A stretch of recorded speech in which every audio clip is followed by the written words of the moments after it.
For months and months and months, liberals were talking about how Donald Trump was downplaying COVID-19, aka coronavirus, aka COVID, aka the Chinese virus. Not too long after Donald Trump just humiliated Biden for an hour, I'm talking about the debate, the first debate, it was reported that Donald Trump got the coronavirus, the very virus that he has been downplaying this entire time.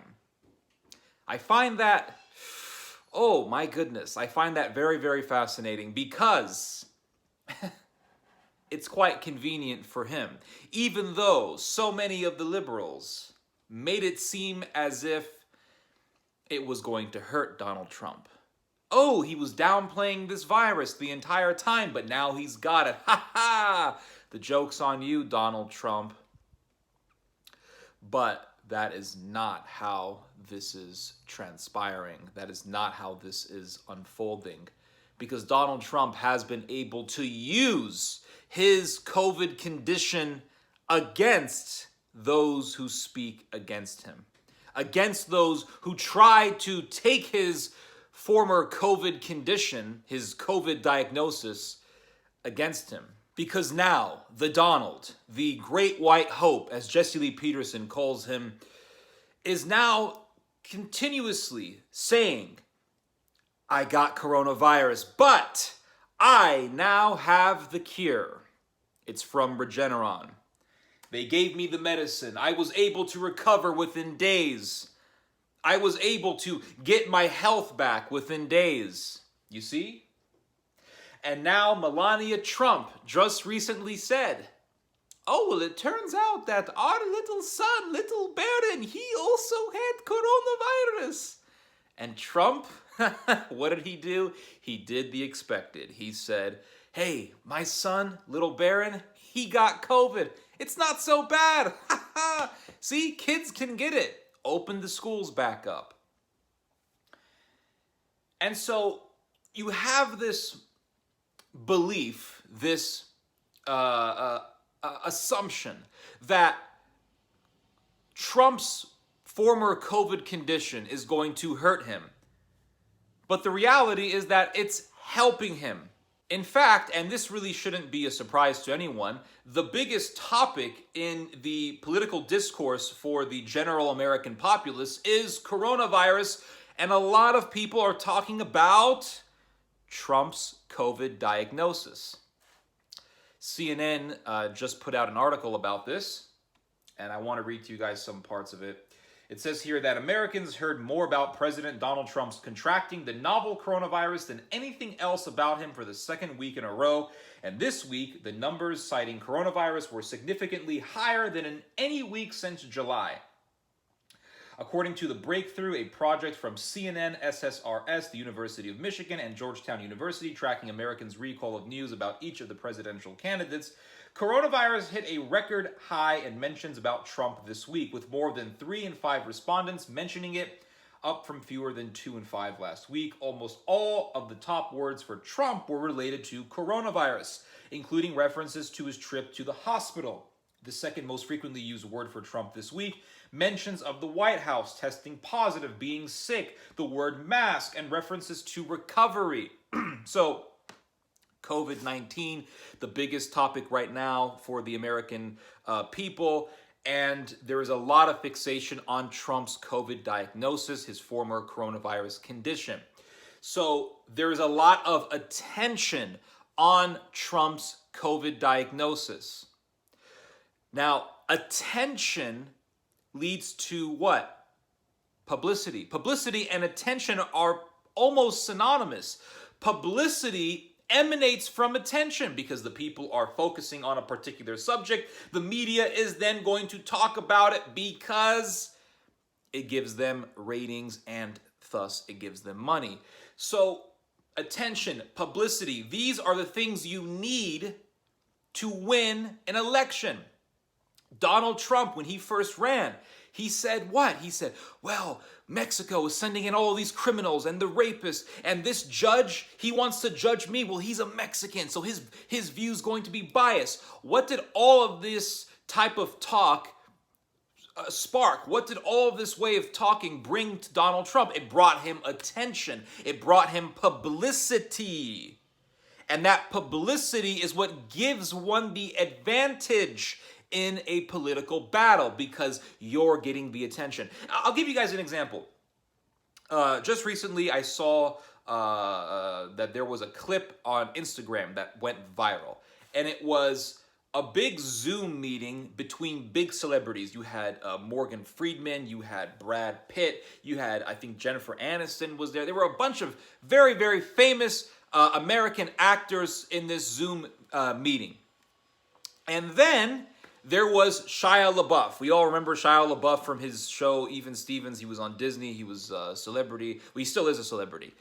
And Shia LaBeouf is sitting there with a cigarette or a joint in his mouth, and he's dancing. Now, after this Zoom meeting, what's everyone talking about? No one's talking about Brad Pitt. No one's talking about Morgan Freeman. Everyone's talking about Shia LaBeouf.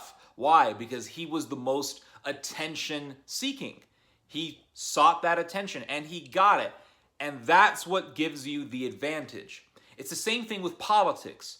If everyone is talking about Donald Trump in the dinner table, be it in a positive way or in a negative way, that is what gives that candidate the advantage because everyone's talking about him. And so since everyone is talking about him, he has what? Yeah, he's got a lot of people who hate him, but you have people who are in the undeciding category of the voting demographic who will say, you know what? This guy's novel. This guy's interesting. This guy's new. He's funny. It looks like I can have a beer with this guy. I'm going to vote for this guy. I'm going to vote for this dude. And that's how a lot of this sort of thing works. You're going to have people who are going to vote Democrat no matter what. They're going to vote Democrat. They're going to vote Biden. You're not going to change their minds. You're going to have people who are always going to vote Republican. So you don't have to convince those people, right? There's no need to convince any of these people. But you have people who have voted Democrat in the past and they have voted Republican in the past. And these are what they classify as the undeciding voter, right? And I think a lot of these people are just attention whores. I have not decided yet. Oh, give me attention, please, Fox News. But those are the people that you want to focus on more than anyone else. Because those are the people that tip the election to either direction. And those people will be impressed by what? The one who gets the most attention. Attention is the currency for victory in a political election. And so Donald Trump takes his coronavirus condition and he says, oh yeah, I got COVID. Hey, you know what? I survived. I got the medicine. What is this? What's going on right here? Donald Trump is a marketing guy. He's a master of marketing. So, he slaps his name on something and people buy it. Trump, watches, Trump suits, Trump hotel, Trump whatever. Trump alcohol, liquor, wine, beer, whatever. He slaps his name on something, people buy it. What is Trump doing? He's slapping his name on Regeneron, so to speak. Figuratively speaking, really effectively speaking. He is slapping his name on Regeneron and he's saying, I took this medicine. Now, whether or not this medicine is going to be the cure for coronavirus, I can't say. But what I can say is that the American people are waiting for a cure for COVID. And Trump is saying, I got the cure. In fact, I was given the cure, and the cure works. That is marketing. Well, Trump took it. It's like yoga. What made yoga so popular in the United States? The Beatles. The Beatles said, hey, we're doing yoga. All the Americans started doing yoga. Some celebrities said, oh, I've been into Kabbalism. I'm now a Kabbalist. All of a sudden, you have people popping up saying they're Kabbalists. It's just the BS way of how society works. Celebrity does something and everybody wants to do it. Trump says, hey, I got the cure. And it works. The cure that all you guys been waiting for, so you guys can go back to your normal life, so you can go eat at a restaurant without having to wear a mask. So you guys can go to whatever it is you guys want to go to without wearing a mask. The cure that's going to allow that to happen, I got it. And it works. You can't beat that. You can't beat it. You can't beat that. I don't give a damn what Biden says, what Biden has to offer. Oh, he's a liberal. Oh, he's not a racist. People don't give a damn about any of that stuff. Listen, when it comes to getting a cure for coronavirus, as opposed to police reform, defunding the police, allocating police funds to something else, mental health for society, Breonna Taylor, justice for Breonna, justice for George Floyd, justice for Jacob Blake, justice for Gerard Brooks. When it comes to choosing between this or that, everyone's going to choose. Well, the majority of the people are going to choose a cure for coronavirus, and Trump got the cure. Oh, look, he beat COVID-19. How convenient. That is what is going to help him. So Trump's COVID diagnosis hasn't hurt him at all. It's only helping him. And here's the thing. Every time the media attacks him, the media is helping him. See, everyone thinks, oh, the media is trying to take him down. You're wrong. You have to look at it in the opposite way.